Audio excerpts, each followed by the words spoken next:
July 2019. Europe is in the grip of a brutal drought. In the summer, parts of Europe recorded the hottest heat wave they've experienced in modern history. In Spain, temperatures climbed to 110 degrees Fahrenheit. Consequence of this, a lot of the bodies of water began dropping at a rapid rate, getting lower than they ever have. As waters recede in the Extremadura region of the country, a ghost from the past is captured by satellite cameras. Suddenly, seemingly out of nowhere, this ring appears on the shoreline. An almost perfect circle.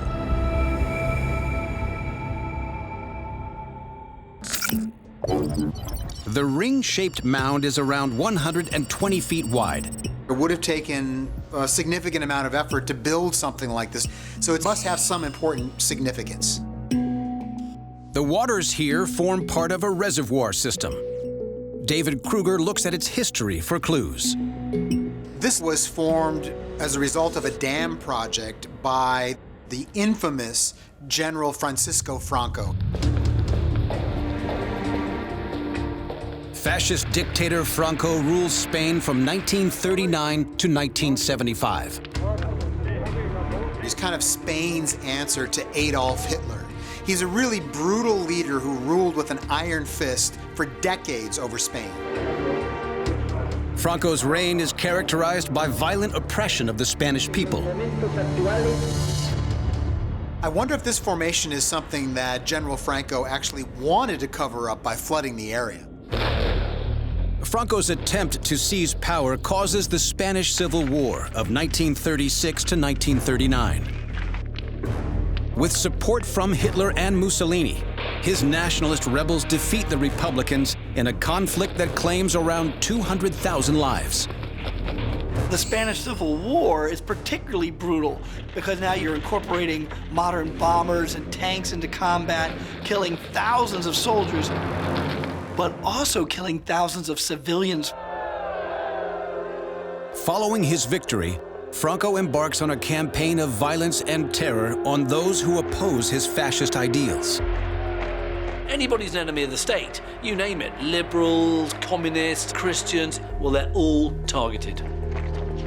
They call it the White Terror. Franco's death squads butcher another 200,000 people. What happens in Spain is kind of medieval in its brutality. You hear stories of death squads carrying out mass public executions, in bull rings, and grisly tales of supporters supposedly dancing in the victims' blood. It's utterly barbaric.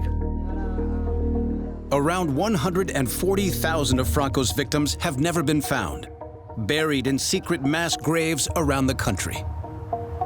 People who were killed and ended up in these mass graves are known today as Spain's disappeared.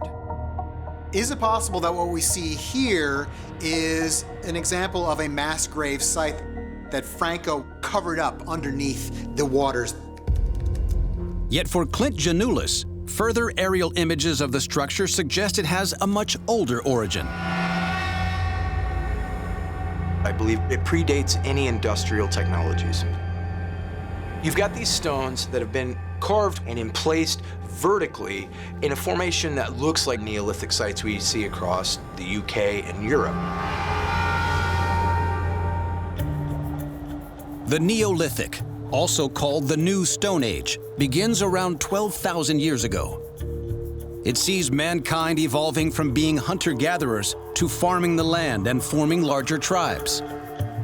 And at sites around Europe, mysterious clusters of standing stones begin to appear. It's an era in which everything in the world is changing dramatically, and people suddenly have the ability to build large things on a big scale. The exact purpose of these ancient edifices is a mystery.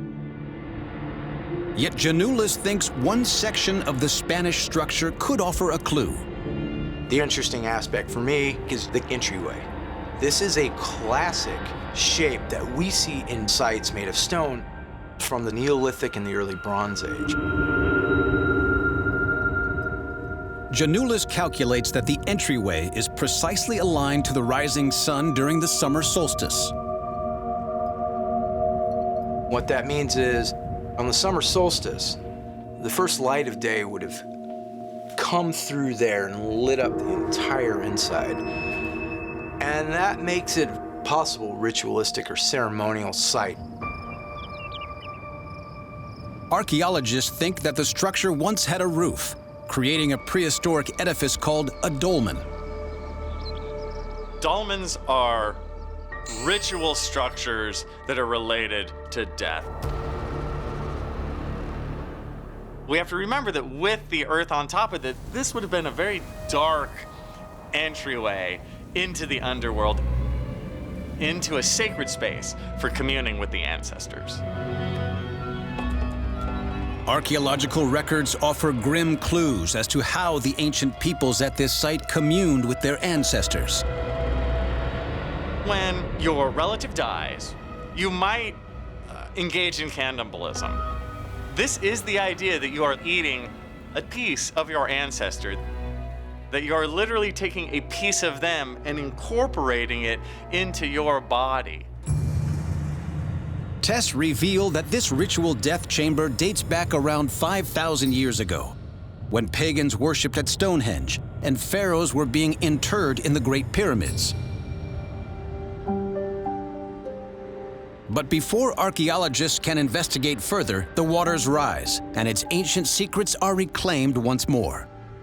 How lucky are we to get this brief glimpse from space of this civilization that lived so many years ago? Who knows when we'll get to see it again?